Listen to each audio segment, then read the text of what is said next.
सांगली जिल्हाधिकारी कार्यालयासमोर शक्तीपीठ महामार्गाच्या विरोधात सर्वपक्षीय आंदोलन करण्यात आले।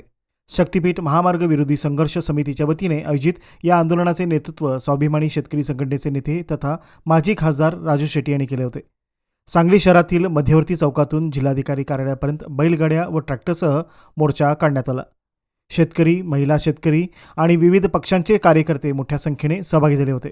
सरकारविरोधी घोषणांनी परिसर दणाणून गेला होता। यावेळी बोलताना राजू शेट्टी यांनी राज्य सरकार शक्तीपीठ महामार्ग कोणत्याही परिस्थितीत पूर्ण करण्याच्या भूमिकेवर ठाम असल्याची टीका केली। शेतकऱ्यांचा तीव्र विरोध असतानाही जमिनीचे अधिग्रहण करण्यात येत असून काही आमदार या प्रक्रियेला पाठिंबा देत आहेत असा आरोप त्यांनी केला। पिकाऊ जमिनी रस्त्यासाठी वापरून शेतकऱ्यांना देशोधडीला लावण्याचे कारस्थान सरकारने रचल्याचा गंभीर आरोपही त्यांनी केला। महामार्गाच्या कंत्राटदाराकडून आलेल्या पैशातून 2019च्या निवडणुकीची तयारी केली जात असल्याचा आरोप करत त्यांनी सरकारवर निशाणा साधला। राज्यभर शक्तीपीठ महामार्गाच्या विरोधात मोर्चे, धरणे व निदर्शने सुरू असून हा लढा शेवटपर्यंत सुरू राहील असा इशाराही त्यांनी दिला। आंदोलनादरम्यान राजू शेट्टी यांनी प्रतिकात्मक खरडा भाकरी खाऊन सरकारच्या धोरणांचा निषेध व्यक्त केला।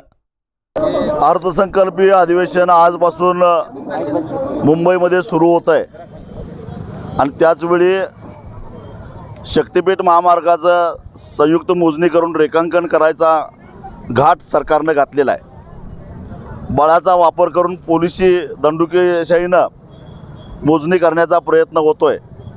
परभणी असेल, लातूर असेल, अगदी कायदा धाब्यावर बसून पोलिसांनी गुंडागर्दी केलेली आहे। याचा निषेध करण्यासाठी म्हणून संपूर्ण राज्यामध्ये आज ह्या अशा प्रकारे निषेध आंदोलन आम्ही करतोय आणि जे बाहेर घडतं त्याचं प्रतिबिंब सभागृहामध्ये उमटावं अशी आमची माफक अपेक्षा आहे।